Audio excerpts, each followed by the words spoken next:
Hare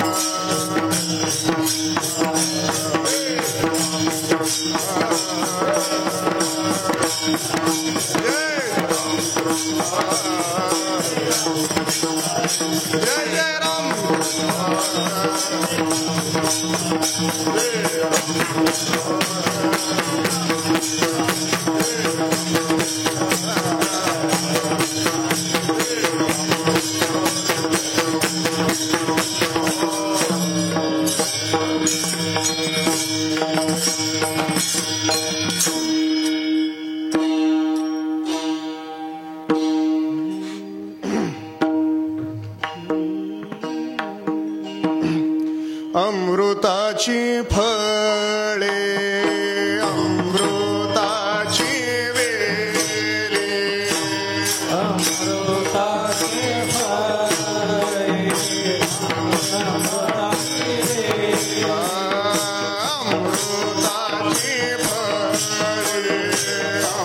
अमृताची वेले अमृताची फळे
अमृताची वेले अमृताची फळे तेची पुढे चाली बेजाची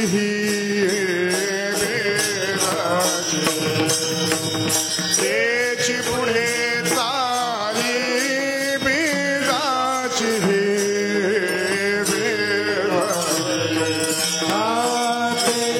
पुढे तेची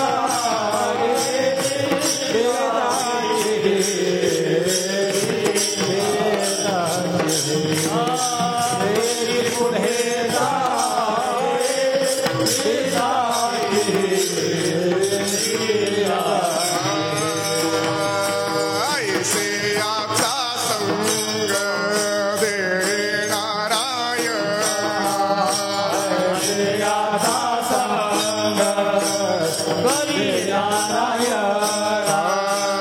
ऐसेयाचा संग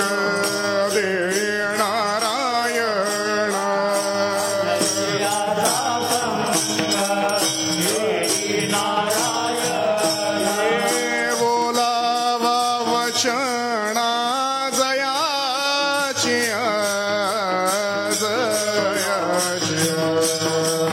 बोलावा वचना जयाची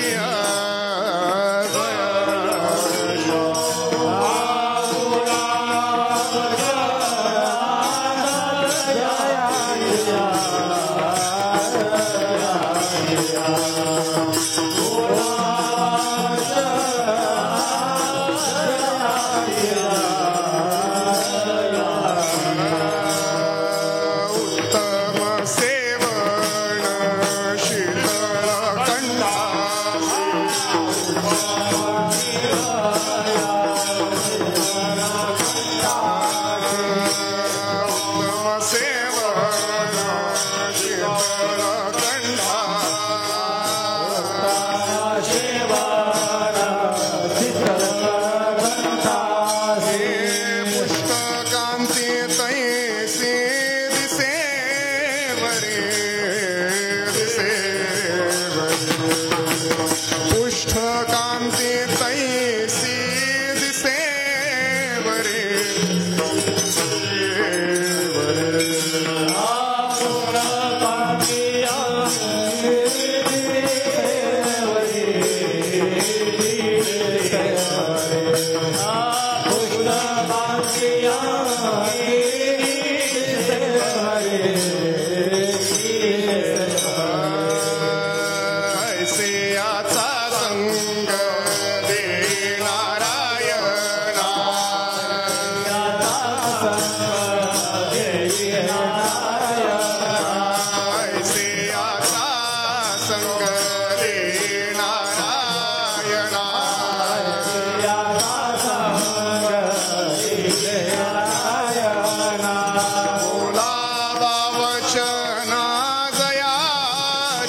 बोलावा वचना दयाची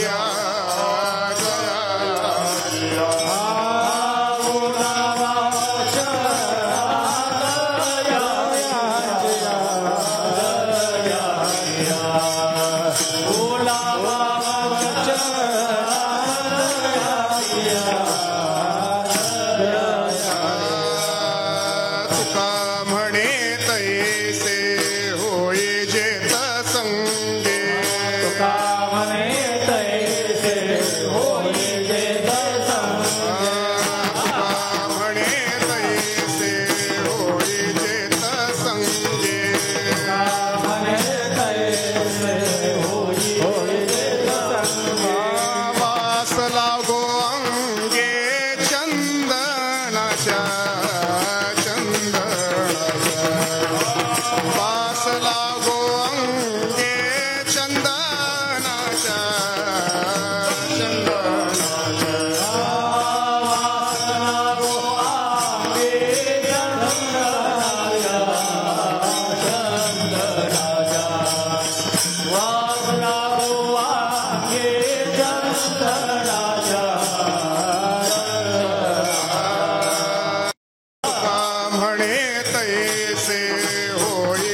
काय म्हणतात महाराज,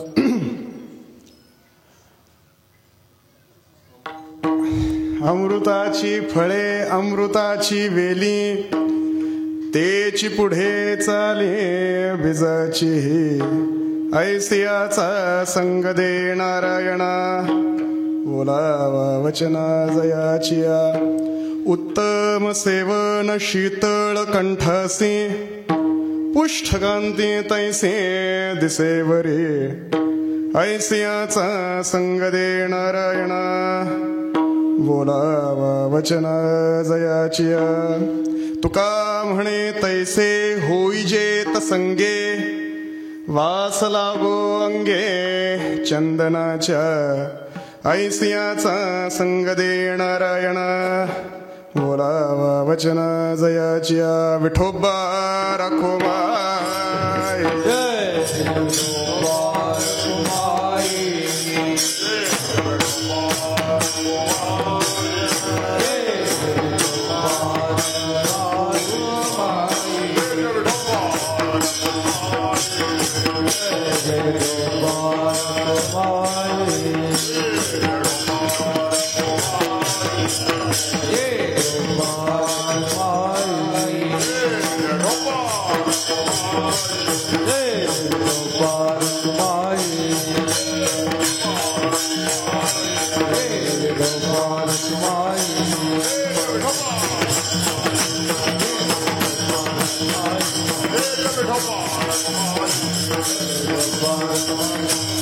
अमृताची फळे अमृताची वेली तेची पुढे चाले बिजाची ऐसियाचा संग दे नारायण बोलावा वचना जयाचिया श्रीमंत श्री जगद्गुरु तुकोबाराय अभंगामधून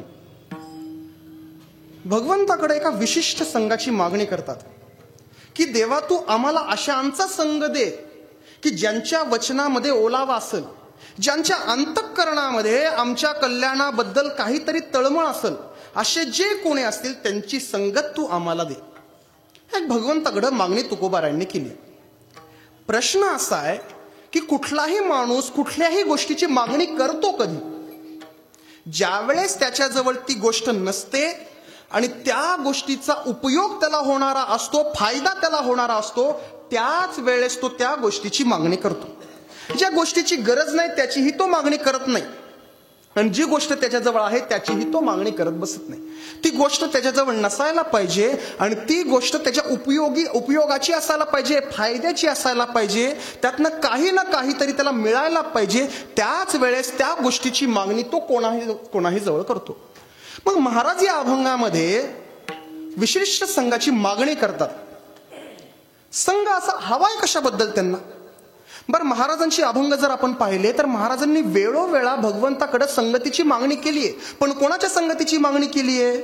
महाराज म्हणतात पहा, मागणे ते एक तुझ प्रती आहे, देशील तरे पाहे पांडुरंगा अखंड जया तुझी प्रीती, मजदे तयाची संगती देव वसे चित्ती, त्यांची घडावे संगती. कित्येक वेळा अशा संगतीची मागणी महाराज करतात. महाराज आपल्या अभंगामधून सुद्धा म्हणतात. महाराज म्हणतात पहा, न लगे मुक्ती आणि संपदा, न लगे मुक्ती धन संपदा, न लगे मुक्ती धन संपदा.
न लगे मुक्ती धन संपदा संत संग दे सदा, की सतत आम्हाला संतांचा संग मिळावा ही प्रार्थना महाराज कित्येक अभंगामधून करतात. का करतात? कारण त्या संगतीचा परिणाम आमच्या जीवनावरती होणारा आहे. म्हणून संतांची संगत ही आयुष्यामध्ये खूप महत्वाची, किंबहुना कुठलीही संगत ही माणसावरती परिणाम करणारी आहे. संगतीचा परिणाम हा माणसाच्या आयुष्यावरती होत असतो. मग प्रश्न असा आहे, महाराजांची अवस्था जर पाहिली तर महाराजांची अवस्था सुद्धा त्याच अवस्थेमध्ये आहे की ज्यांची संगत महाराजांनी भगवंताकडे मागितली. मग त्या अवस्थेला जर महाराज पोहोचलेले असतील तर महाराजांनी एखाद्याच्या संगतीची मागणी का करावी? बरं ती मागणी करत असताना पण आपण अभंगाकडे नीट पहा.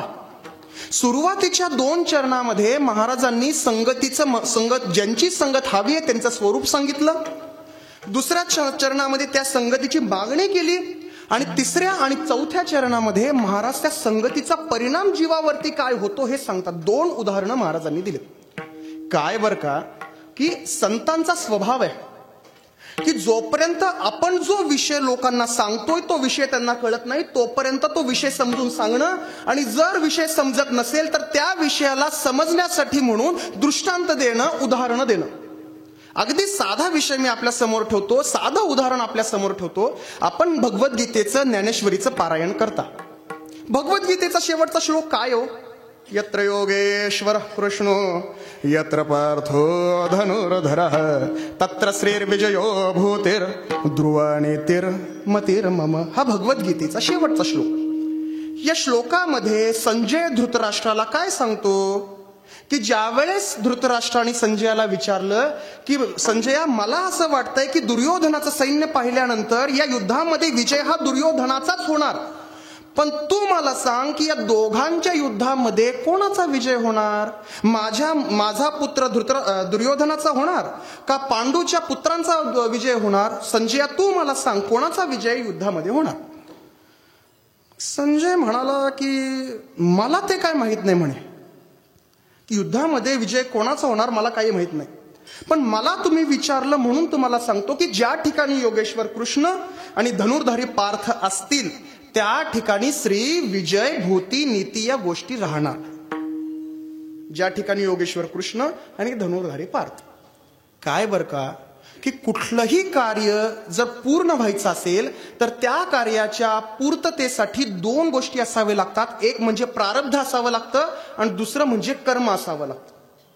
प्रारब्ध पाहिजे, नशीब पाहिजे, नाहीतर माणसं कितीही प्रयत्न करतात, कितीही आटोकाटीचे प्रयत्न करतात, पण त्यांची प्रयत्न पूर्ण होत नाहीत. का पूर्ण होत नाहीत? क्रिया आहे पण प्रारब्ध नाहीये, म्हणून ते काम पूर्ण होत नाही.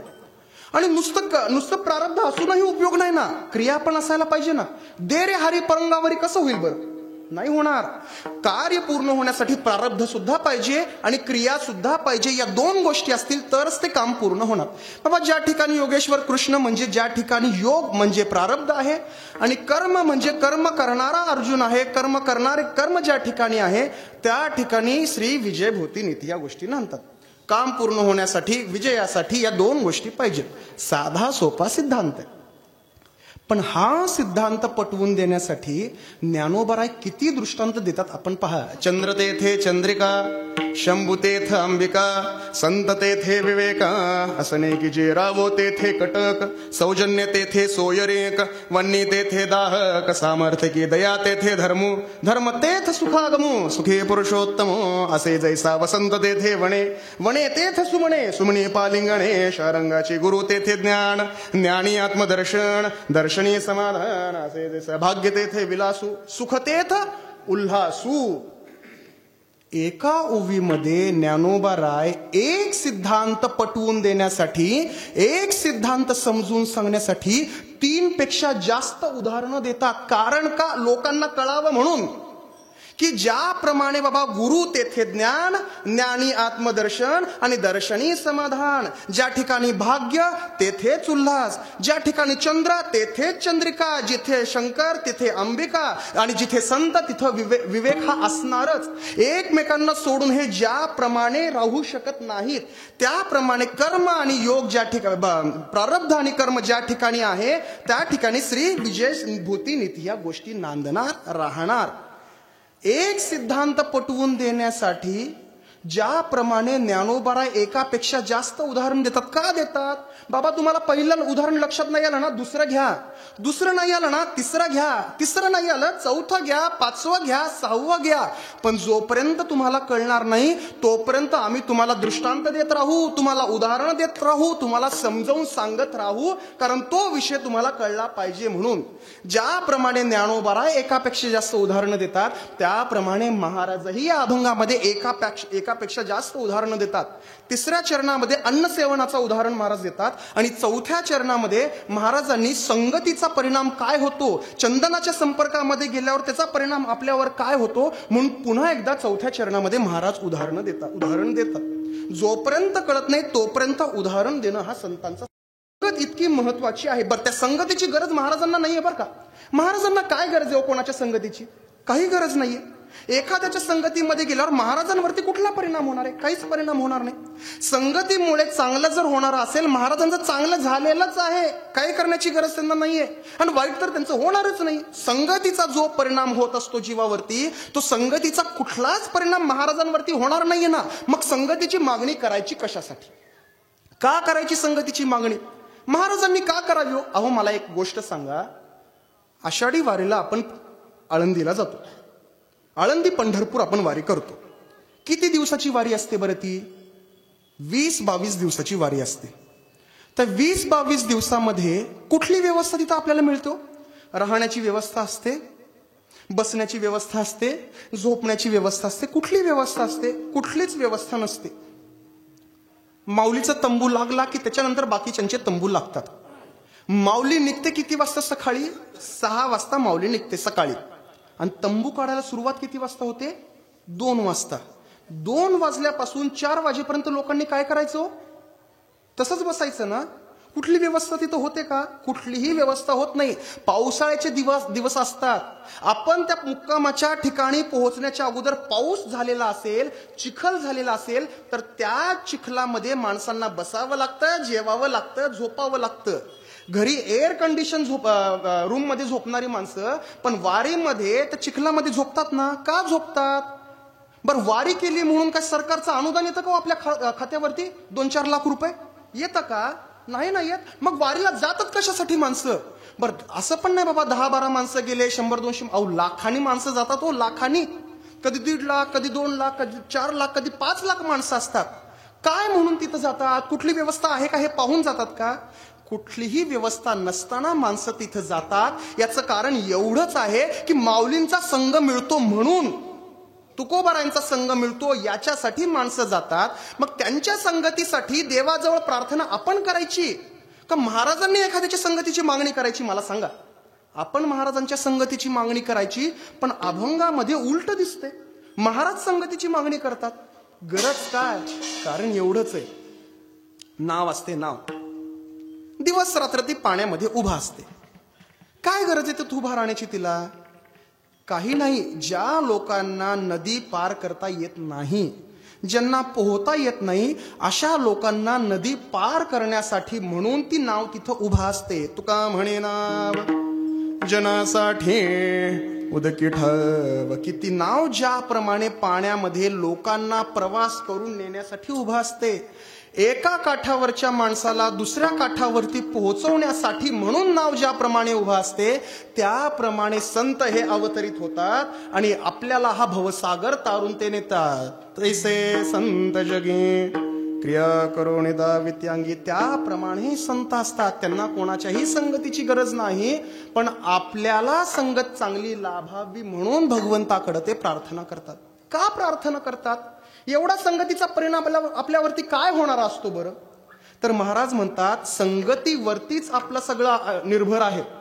एखाद्याचं पतन जर व्हायचं असेल तर त्याच्यासाठी ही सुद्धा संघ कारणीभूत आहे, आणि एखाद्याचा जर उद्धार व्हायचा असेल तर त्या उद्धारासाठी सुद्धा संघच कारणीभूत आहे. महाराज प्रमाण देऊन सांगतात. महाराज म्हणतात, पतन उद्धार संगाचा महिमा. पतन उद्धार संगाचा महिमा.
संघाचा महिमा त्याजावे अधम संत सेवी.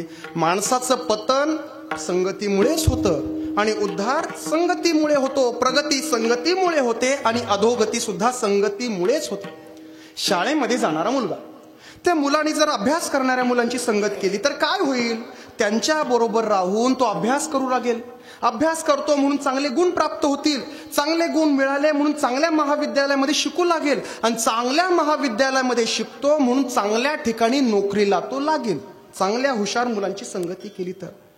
आणि याच्याऐवजी जर वाईट मुलांची संगती केली तर, अभ्यास न करणाऱ्या मुलांची संगती केली तर, शिव्या देणाऱ्या मुलांची संगती केली तर, भांडणं करणाऱ्या मुलांची संगती केली तर, तोही शिव्या देऊ लागेल, तोही मारामाऱ्या करू लागेल, आणि तो सुद्धा भांडणं करू लागेल. संगत जर चुकली तर त्याचा परिणाम आपल्या आयुष्यावरती होत असतो. संगतीचा सगळ्यात मोठा परिणाम आपल्या आयुष्यावरती काय होतो की ज्याच्या संगतीमध्ये आपण राहतो, ज्याच्या सोबत आपण राहतो, त्याच्या सवयी आपल्याला लागत असतात. म्हणजे कसं, एखाद्या माणसाने जर वारकऱ्याची संगत केली तर काय होईल, वारकऱ्याची संगत केल्यामुळे तो बाबा पंढरपूरला वारीला जाईल, माळ घालेल, जवळपास कुठं कीर्तन वगैरे असेल तर त्या कीर्तनाला जाईल, भले कीर्तनामध्ये जाऊन खांबाला टेकून झोपल पण कीर्तनाला तो जाईल वारकऱ्याच्या बरोबर राहून. आंघोळ केल्यानंतर हरिपाठ म्हणण्याची पद्धत आहे, हरिपाठ म्हणेल, तुळशीला प्रदक्षिणा घालेल, 15 दिवसाची एकादशी तो करेल. वारकऱ्याची संगत केली तर, आणि एखाद्या दारुड्याची संगत केली तर त्याच्याबरोबर राहून तो सुद्धा दारू पिऊ लागेल. संगतीचा सगळ्यात मोठा परिणाम हाच होत असतो की ज्याच्या बरोबर आपण राहतो त्याच्या गैरहजेरीमध्ये त्याच्या सवयीप्रमाणे राहणं, वागणं, हा संगतीचा परिणाम असतो. महाराज प्रमाण देऊन सांगतात, महाराज म्हणतात संगानच भजन वाढतं आणि संगामुळे चीन वाढतो. महाराज प्रमाण देतात पहा, महाराज म्हणतात संगे वाढे शीण संगे वाढे भजन,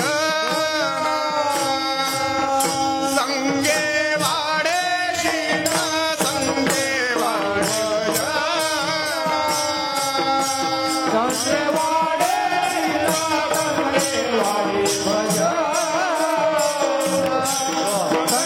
वाढे भजन,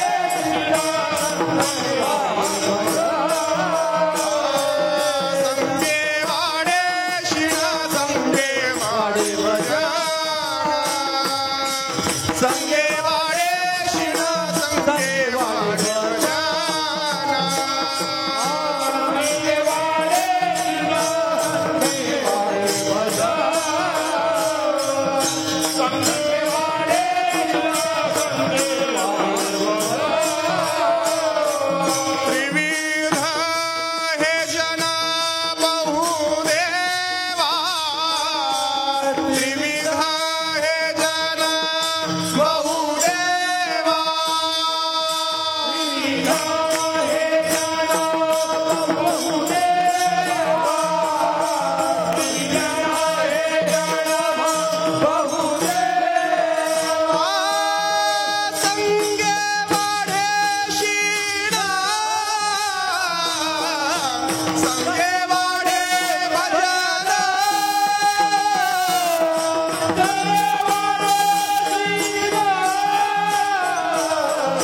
संगे वाढे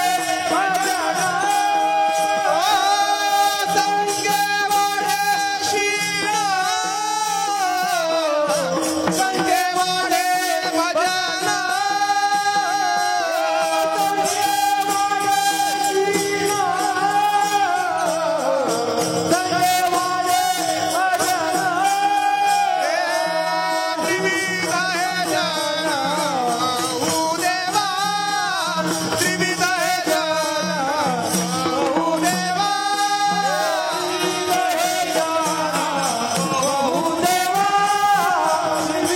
वाढे भजन,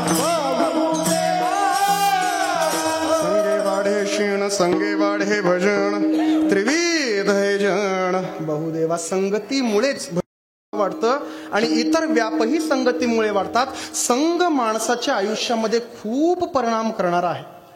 त्या पंचतंत्रामध्ये एक कथा आली आहे. कावळा आणि राजहंस हे दोघं मित्र होते. काय असतं बरं का, या कथा ज्या सांगितल्या जातात की नाही, त्या कशाबद्दल सांगितल्या जातात, गोष्टी का सांगितल्या जातात, ती गोष्ट तुम्ही ऐका आणि ती गोष्ट ऐकून त्या गोष्टीमध्ये जो आपल्याला बोध दिलाय तो बोध समजून त्याप्रमाणे आपलं आयुष्य बनवा, याच्यासाठी गोष्टी सांगितल्या जातात. त्या ठिकाणी आपण तर्क लावायचा नसतो. मुंगी आणि हत्ती कधी मित्र असतील का, डास आणि उंट कधी एकत्र फिरतील का, हा तर्क आपण लावायचा नसतो. कथा कशासाठी सांगितली ते महत्वाचं आहे. पंचतंत्रामध्ये एक कथा आली. कावळा आणि राजहंस हे दोघं मित्र होते. सगळीकडे एकत्र फिरणं, एकत्र राहणं, चालायचं. एक दिवशी झालं काय, जंगलामध्ये झाडाच्या एका फांदीवरती बसले, गप्पा मारत बसले. त्या ठिकाणी त्या देशाचा राजा आला. शिकारीसाठी बाहेर गेलेला असेल, शिकार मिळाली नसेल म्हणून त्या ठिकाणी तो आला. बरोबर सैनिक होते. सैनिकांना सांगितलं की बाबा मी थकलोय, मला झोपण्याची तेवढी व्यवस्था करा. झाड चांगलं दिसतंय, झाडाची सावली चांगली पसरलेली आहे, या झाडाच्या खाली तुम्ही माझी शय्या टाका. मग शिपाई आले, त्यांनी झाडलोट वगैरे केली, त्या ठिकाणी राजाची शय्या टाकली. राजाला येऊन सांगितलं की महाराज तुमची झोपण्याची व्यवस्था झाली आहे, तुम्ही आता विश्रांती घ्या, आम्ही बाजूला थांबतो. मग राजा तिथं गेला. ते शिकारीसाठी जे आयुध असतात, धनुष्यबाण असेल, हे सगळं बरोबर जे होतं ते आपलं बाजूला ठेवलं आणि हा झोपला, आडवा झाला. व्हायचं काय, झाडाच्या पानांमधून आणि फांद्यांमधून सूर्याची किरणं राजाच्या तोंडावरती पडायची, ज्याच्यामुळं राजाला स्वस्थ झोप लागत नव्हती. राजाचं एका कुशीवरून दुसऱ्या कुशीवर, दुसऱ्या कुशीवरनं पहिल्या कुशीवर होणं चालू होतं. हे पाहिलं वरती बसलेल्या त्या राजहंसानं. आणि त्यानं विचार केला की बाबा हा आपल्या घरी आलेला पाहुणा आहे, काहीतरी याची व्यवस्था आपण केली पाहिजे, त्याला झोप चांगली लागू दिली पाहिजे, त्याच्या झोपेची व्यवस्था आपण करून दिली पाहिजे. काय करता येईल विचार केला आणि विचार करून त्यानं आपले पंख पसरले. त्या पंखांच्या पसरण्यामुळे झालं काय, जी सूर्याची किरणं राजाच्या तोंडावरती पडत होती ती अडवली गेली. राजाला स्वस्थ झोप लागली. हे पाहिलं शेजारी बसलेल्या कावळ्यानं. कावळ्यानं विचार केला, राजहंस असं करतोय म्हणल्यावर आपण पण काहीतरी केलं पाहिजे, काय करावं. कावळ्यानं बसल्या जागेवरूनच राजाला गंध लावला. गंध लावला म्हणजे घरी गेला, गोपीचंद घेतलं, त्याला उघडलं आणि नेऊन राजाला लावलं. कशाबद्दल बाबा, बरं झालं तू आलास आमच्या जंगलामध्ये आणि आमच्याच झाडाखाली झोपलास म्हणून त्याबद्दल एक कृतज्ञता म्हणून तुला गंध लावतो. असं केलं असेल का बरं त्यानं? काय केलं त्यानं, वर्ण त्याच्या कपाळावरती विष्ठा केली. ते ओलं लागलं. ओलं लागलं म्हटल्यावर राजाला जाग आली. बघितलं काय ते बघितल्यानंतर काय ते एका पक्षाची विष्ठा. कोणी विष्ठा केली म्हणून पाहिलं वरती. कावळ्यानं काम केलं, कावळा गेला उडून. तिथं राहिला कोण, राजहंस. राजाला असं वाटलं की हे काम त्याचंच असलं पाहिजे म्हणून धनुष्य घेतला, बाण लावला आणि राजाच्या दिशेने, त्या राजहंसाच्या दिशेनं सोडला. व्यवहारामध्ये असंच होत असतं. आपलं काहीही घेणं देणं नसतं, पण त्याच्या बरोबर आपण राहतो म्हणून आक्षेप आपल्याला ठेवून घ्यावा लागतो की त्याचा मित्र हा सुद्धा तसाच असला पाहिजे. आपण धड आध्यात नसतो, आपण कोणाच्या मध्यात नसतो, पण काहीही नसताना विनाकारण आपल्याला भुर्दंड हा लागत असतो. संगतीचा हा परिणाम माणसाच्या आयुष्यावरती होत असतो. संगत ही खूप महत्वाची. संगतीचा परिणाम काय होतो ते आंब्याच्या दिवसामध्ये आपण आंब्याची आडी लावतो पहा. आंबे तोडतो आणि पसरून टाकतो. त्या आंब्याच्या आडीमध्ये एखादा आंबा जर नासायला सुरू झालेला असेल आणि तो वेळीच जर बाहेर काढला नाही तर काय होतो, सगळीच्या सगळी आडी तो नासवतो. त्या संगतीचा परिणाम निर्जीवावरती सुद्धा होतो. सजीवावरती तर होतो नाही असं नाही, पण निर्जीवावरती सुद्धा त्या संगतीचा परिणाम होतो. अहो महाराज म्हणतात, एवढं तुम्ही काय घेऊन बसलाय सजीव आणि निर्जीव. अहो साधन सिद्ध साधू जरी झाला तरी साधन सिद्ध साधूवरती त्या संगतीचा परिणाम होतो. महाराज प्रमाण देऊन सांगतात. महाराज म्हणतात, तू का म्हणे विठोबा राखो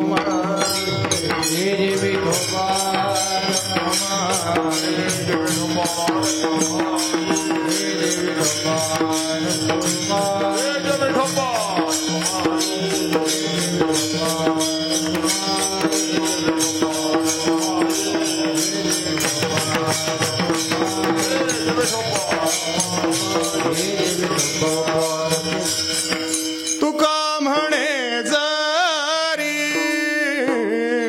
अग्ने झाला साधू. तुका म्हणे जरी अग्ने झाला साधू.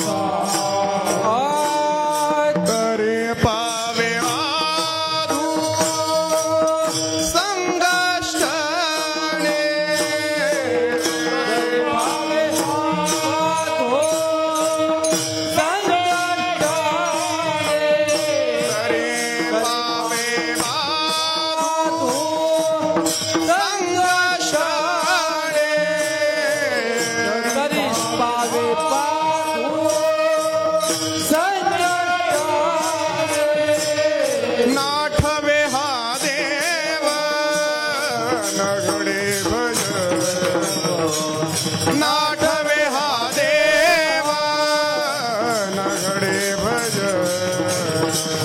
नाठवे हा देव नगडे भज नाठवे हा देव नाठवे नाठवे हा देव नाठवे नाठवे हा देव नाठवे भज का म्हणे जरी अग्नी झाला साधू तरी पावे बाधू संगष्टने. साधन सिद्ध साधूला सुद्धा त्या संगतीचा परिणाम भोगावा लागतो. दाखला जर घ्यायचा असेल तर अजामेळाचं चरित्र आपण पहा. वेदशास्त्र संपन्न ब्राह्मण आहे, पण भागवतामध्ये पहा त्याला परिणाम काय भोगावा लागला चुकीच्या संगतीचा. अहो इतरांचं सोडून द्या, जगप्रसिद्ध असणारे भीष्माचार्य, त्या भीष्माचार्यांचं वर्णन करत असताना ज्ञानोबराय काय म्हणता, हा भीष्म गंगानंदनू जो प्रताप तेजस्वी भानू, ज्ञानोबराय त्याचं वर्णन करतात. झालं काय, जन्माला आल्यानंतर गंगा आपल्या मुलाला घेऊन गेली. इकडे शांतनू जवळ त्यांना दिलं नव्हतं, बरोबर घेऊन गेली. मग काही वर्ष तिकडच ते होते. त्यांचं सगळं शिक्षण हे त्या देवलोकामध्ये झालं. म्हणजे आत्ताची माणसं म्हणजे श्रीमंताची मुलं ज्याप्रमाणे त्या ह्याला जातात की नाही, लंडनला कॅलिफोर्नियाला शिकायला ज्याप्रमाणे जातात, तसं भीष्माचार्यांचं शिक्षण हे देवलोकामध्ये झालंय, मृत्यू लोकामध्ये झालेलं नाही. मग त्या बृहस्पतीकडनं विद्या अर्जन केलं, परशुरामांकडनं त्या शस्त्रविद्येचा पाठ घेतला. अशा चांगल्या चांगल्या मोठ्या मोठ्या लोकांकडनं यांनी पाठ घेतले. शिक्षण पूर्ण झालं, खाली आले. एक दिवस असा शांतनू राजा त्या गंगेच्या काठावरनं फिरत असताना गंगेची आणि शांतनूची भेट झाली. दोघांची भेट झाली, बोलणं इकडचं तिकडचं बोलणं, त्या दोघांची भेट झाली.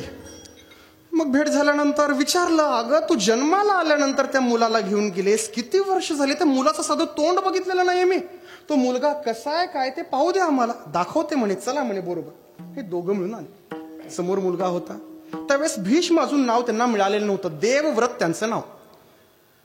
प्रतिज्ञा केली म्हणून भीष्माचार्य हे झाले, पण ती प्रतिज्ञा करण्याच्या अगोदर देवव्रत यांचं नाव. विचारलं नाव काय, तर देवव्रत नाव आहे. छान आहे, नाव चांगले तुझं.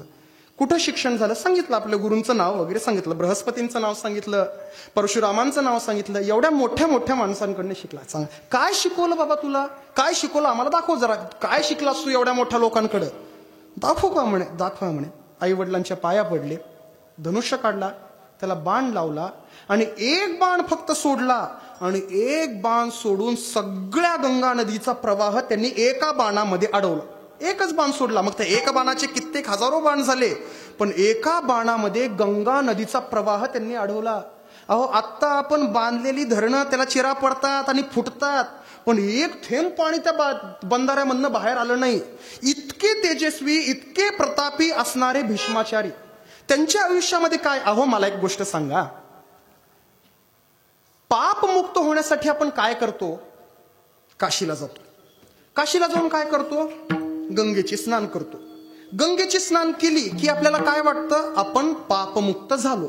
म्हणे गंगा नदीचं स्नान केल्यानंतर आपण जर पापमुक्त होत असू, तर ज्याची आई गंगा आहे त्याला पाप लागायचं कारण काय, मला सांगा. काय कारण आहे. गंगेचा स्पर्श आपल्याला झाला तर आपण पापमुक्त होतो, आई गंगा आहे ना हो. पाप लागायचं कारण काय, पण संगत आहे ना, काय करावे सांगा. संगतीचा परिणाम हा होत असतो. असंग संग दोषेण साधवो यांती विक्रियाम दुर्योधना प्रसंगेण भीष्मो गोहरणे गतः. की त्या दुर्योधनाच्या संगतीमध्ये राहून गायी चोरण्याचं पातक भीष्माचार्यांना करावं लागलं. हा संगतीचा परिणाम आहे. तुका म्हणे जरी अग्नी झाला साधू तरी पावे बाधू. संघर्षणे संगतीचा परिणाम हा माणसावरती होतच असतो. मग तो चांगलाही होतो आणि वाईट सुद्धा होतो. वाईट परिणाम झाला म्हणजे नरकामध्ये जावं लागतं. पण काय बर का, एक सामान्य गणित आहे, सामान्य सिद्धांत की चांगला माणूस, साधन सिद्ध असलेला माणूस, गुणी असलेला माणूस, महात्मा असलेला माणूस वाईट संगतीमुळे बिघडतो. हे बरोबर आहे, वाईट संगतीमुळे तो बिघडतो. आपले जे गुण आहेत तो स्वतःचे गुण तो सोडतो. पण त्याच्या ऐवजी जर चांगली संगत जर झाली तर चांगल्या संगतीचा परिणाम हा असतो की ब्रह्महत्या राशी पातके अपार किंकर वाल्मिक वंदे केला. की वाईट असणारा तो वाल्मिक, पण काय क्षणाभराची थोडक्या वेळाची संगती नारदांबरोबर झाली म्हणून काय झालं, बोलिला वाल्मिक तैसेची करेन वर्तोने दावीन नामा म्हणे. की ज्याप्रमाणे त्या वाल्मिकी